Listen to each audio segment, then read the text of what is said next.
आप सभी को मेरा नमन। मैं आज आप लोगों के सम्मुख शिक्षक दिवस पर कुछ बातें करने के लिए आया हूँ। यह शिक्षक दिवस हम कई सालों से मनाते चले आ रहे हैं। जैसा कि आप इतिहास की पुस्तकों को अगर खंगालेंगे तो पाएंगे कि शिक्षक दिवस जो है डॉक्टर राधा कृष्णन जी के जन्म दिन के उपलक्ष्य में मनाया जाता है। प्रतिवर्ष मनाते हैं हम लोग। हम सभी जानते हैं वह भारत के प्रथम उपराष्ट्रपति और द्वितीय राष्ट्रपति के पद को सुशोभित कर चुके हैं। एक बार की बात है कि विद्यार्थियों ने उनसे उनका जन्मदिन मनाने का अनुरोध किया, क्योंकि वो शिक्षक थे। प्रोफेसर के रूप में उन्होंने अपना जीवन व्यतीत किया हुआ था। तो उन्होंने विद्यार्थियों से कहा कि यदि वास्तव में आप शिक्षक दिवस अर्थात मेरा जन्मदिन मनाना चाहते हैं तो मेरे जन्मदिन को शिक्षक दिवस के रूप में मनाइए।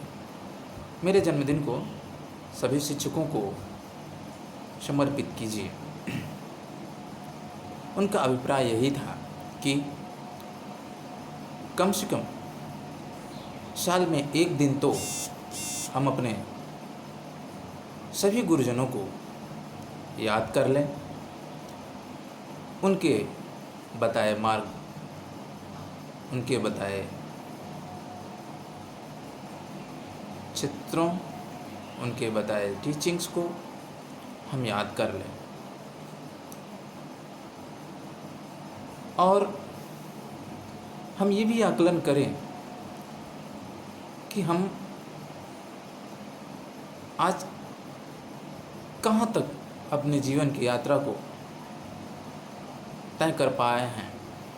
क्या हम सही रास्ते, सही दिशा में बढ़ रहे हैं। शिक्षक दिवस जब हम इसकी चर्चा करते हैं तो हमें खासकर शिक्षकों को भी अपने कार्यों, शैक्षणिक कार्यों के पुनर्मूल्यांकन की भी ज़रूरत है। हमें ये देखना होगा कि जिन उद्देश्यों और जिन लक्ष्यों को लेकर हम चल रहे हैं क्या वो फलीभूत हो रहे हैं। उनसे हमारे राष्ट्र का, हमारे समाज का, हमारे परिवार का कितना लाभ हो रहा है। क्या हमारा समाज और परिवार, राष्ट्र सही दिशा में बढ़ रहा है। क्या जो शिक्षा का उद्देश्य है वो वास्तव में फलीभूत हो रहा है। क्या शिक्षा जो है एक व्यवसाय सिर्फ और सिर्फ एक माध्यम बनता जा रहा है। जैसा कि मैंने अपने गुरुजनों से सीखा है कि शिक्षा का जो महत्तम उद्देश्य है, उच्चतम उद्देश्य है, मनुर्भव, मानव बनो। जब मैं पढ़ाई कर रहा था तो मुझे मेरे गुरुजनों ने यही सिखाया और यही बताया कि शिक्षा का जो सार्वभौमिक लक्ष्य है वह है मानव कल्याण। अब प्रश्न है, मानव कल्याण कैसे हो, जो कि बहुत ही कठिन प्रश्न है कि आखिर मानव का कल्याण कैसे हो। तो मानव के कल्याण का जो प्रथम पद है वह शिक्षक से ही शुरू होता है। शिक्षक किस प्रकार की शिक्षा अपने विद्यार्थियों को दे रहा है, क्योंकि जैसी शिक्षा होगी, यदि शिक्षा अच्छी है, मानवता के कल्याण के लिए है, तब तो मानव का कल्याण होगा, जगत का कल्याण होगा। अन्यथा संसार अनेक कष्टों और जो मानवता है वो शर्मसार होती रहेगी। वर्तमान में यदि हम देखें तो हमें अपने वैदिक शिक्षा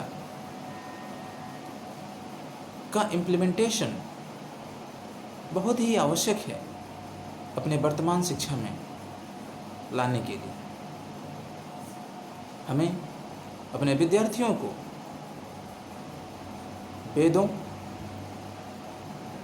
वेदों के उपांगों,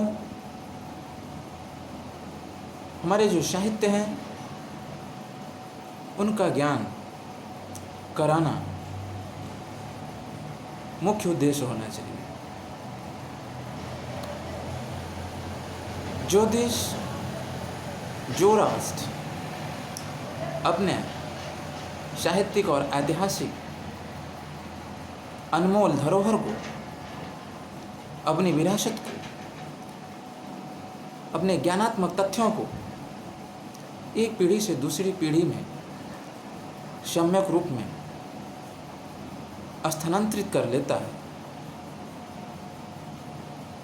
वह देश और वह राष्ट्र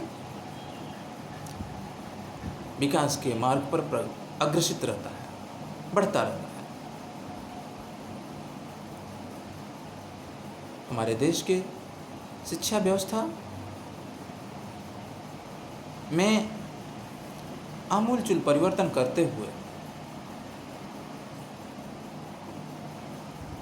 देश के विद्यार्थियों, देश को बनाने के लिए उनके अंदर सर्वप्रथम, जहाँ तक मेरा मानना है, राष्ट्रवाद की शिक्षा भी दी जानी चाहिए, संस्कारों की शिक्षा दी जानी चाहिए।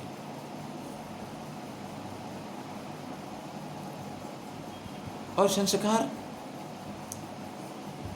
की जो शिक्षा है वो परिवार से प्रारंभ होकर विद्यालय और समाज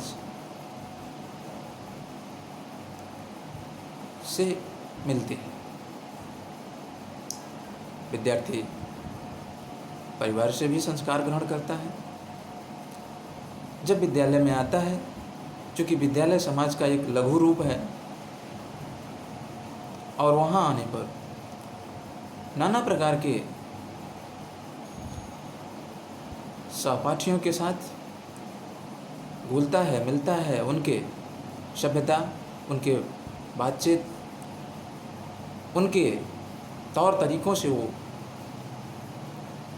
मिश्रित होता है, वहाँ भी वो संस्कार ग्रहण करता है।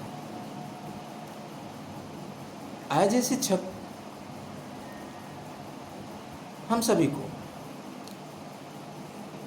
विद्यार्थियों के व्यवहार में होने वाले परिवर्तन के बारे में हमेशा चिंतन और मनन करते रहना चाहिए।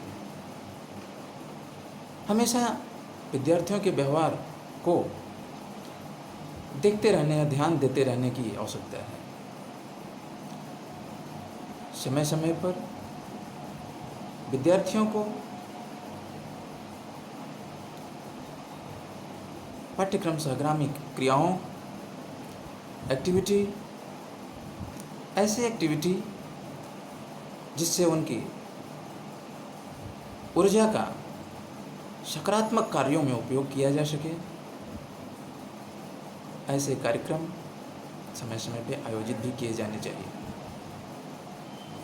जो कि सर्वथा उपयुक्त होगा उनके भविष्य के लिए। हम चर्चा कर रहे हैं शिक्षक दिवस पर, तो शिक्षा ऐसी हो जो कि विद्यार्थियों का शारीरिक, मानसिक, बौद्धिक, आध्यात्मिक सब कुछ विकास करने पर बल दें। परंतु शिक्षक के लिए भी यह आवश्यक है कि वह भी शारीरिक, मानसिक, आध्यात्मिक, बौद्धिक रूप से वह भी सबल हो। न यदि सबल नहीं होगा तो वह अपने विद्यार्थियों को सबल कैसे बनाएगा। ये तो हुई एक बात। दूसरी बात, विषय ज्ञान और उसका आने वाले समय में उसका उपयोग कैसे हो, इसको भी अपने विद्यार्थियों में शिक्षक को कैसे ट्रांसफ़र किया जाए, कैसे उसके अंदर प्रादुर्भाव किया जाए, इसे भी सिखाने की, समझाने की ज़रूरत है। ट्रेंड शिक्षक की आज बहुत ही आवश्यकता है। ग्लोबलाइजेशन के दौर में हमारी शिक्षा भी ग्लोबल हो गई है। आज हमें हर क्षेत्र में, हर एरिया में विभिन्न बाहरी ताकतों से, विभिन्न देशों से मुकाबला करना है और मुकाबला डटकर करना है, क्योंकि पहले की शिक्षा और अब की शिक्षा में अंतर है। अब हमें टेक्निकल एजुकेशन की भी अत्यंत आवश्यकता है। हर व्यक्ति को टेक्निकल रूप से प्रशिक्षित होना होगा। हर आदमी, हर नौजवान यदि टेक्निकली नहीं प्रशिक्षित है, ट्रेंड नहीं है, तो उसे अनगिनत समस्याओं, जीविकोपार्जन, सोसाइटी में अपना इस्टेब्लिशमेंट करने में समस्याएं आएंगी। मेरा कहना ये है, सारा जिम्मेदारी शिक्षक के कंधों पर ही है। शिक्षक निर्माता है, बात 100% सही है। तो शिक्षक के कंधों पे भार बहुत ज़्यादा है। शिक्षक को उस भार को ढोना भी है, और वर्तमान में जो चैलेंजेस हैं उन चैलेंजेस को एक्सेप्ट करते हुए, अपने आप को इनोवेटिव करते हुए, अपडेट करते हुए अपने विद्यार्थियों को भी उतना ही अपडेट करते रहना है, जिससे उनके जीवन में ये न लगे कि अभी कुछ छूट रहा है, कुछ हमारे अंदर कमी है। हमारा प्रयास हो कि अपने विद्यार्थियों में क्रिएटिविटी पैदा करें, जिससे कि उनका कल्याण हो सके और आगे बढ़ सके। अंत में हम आपसे यही कहेंगे कि शिक्षक दिवस मनाएं, शिक्षक का सम्मान करें। जहाँ कहीं आपके शिक्षक मिलें, उन्हें सम्मान और आदरपूर्वक उनको नमन करें। धन्यवाद।